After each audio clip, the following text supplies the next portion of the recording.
তুমি এরকম কথা বলছো কেন? পুলিশে নিয়ে যে কথা বলছো তুমি কি আজকে এটাকে ভিডিও করতে অনেক দিন ধরে আছে।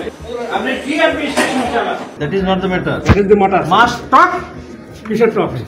Control your Mahbub. কন্ট্রোল আমি সাসপেন্ড করেন স্যার, নো প্রবলেম। যারা ডিজির সাথে এরকম বিহেভ করে তার রোগীর সাথে কি বিহেভ? আমি রোগীর সাথে স্যার অনেক ভালো বিহেভ করি, কিন্তু যারা এই দায়িত্বে আছে তাদের সাথে আমার ভালো বিহেভ করার কোনো দরকার নেই। কেন? Doctor community is not fit for the population of Bangladesh. সেটা অন্য জিনিস। হ্যাঁ, ওটাই স্যার। আপনি তো বিহেভই শিখেন না। স্যার আপনি 3 দিন ধরে আমরা ট্রেনিং করলাম, আপনার আসার কথা ছিল 2 দিন, আপনি একদিনও আসেন নাই। সেটা তো অন্য হ্যাঁ, অন্য কথা বলে এইভাবে ভাষা তুমি এরকম করে কথা বলছো কেন? পুলিশে নিয়ে যে কথা বলছো তুমি কি আজকে এটাকে ভিডিও করে তো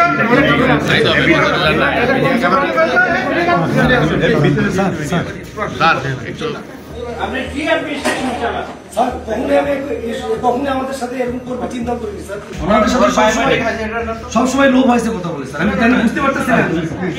3 দিন কোথায় আমরা কত ব্যস্ত থাকি স্যার আমি আদালত আনএভয়েডেবল সার্কামস্ট্যান্সেস আছে কিনা কি ধরনের কথা বলতে পারেন? স্যার আমাদের সাথে কখনোই এরকম, আমাদের সাথে সবসময় লোভ হয়েছে কথা বলছে, আর কেন এরকম করতেছে বুঝতে পারছি না। That is not the matter. That is the matter. Must talk কিসের টপিক? Control your Mahbub. কন্ট্রোল আমি সাসপেন্ড করেন স্যার, নো প্রবলেম। স্যার আমি তো আসলে খারাপ কিছু বলি না স্যার, উনি বলছেন লিখতে হয়, তো লিখতে কি কোথায় হয় আমরা জানি না। তো স্যার আমি তো ছিলাম স্যার। না সরি বলতে হবে। নো প্লিজ কিছু বলতে হবে না। ওকে স্যার, সাসপেন্ড করেন। কিন্তু এটা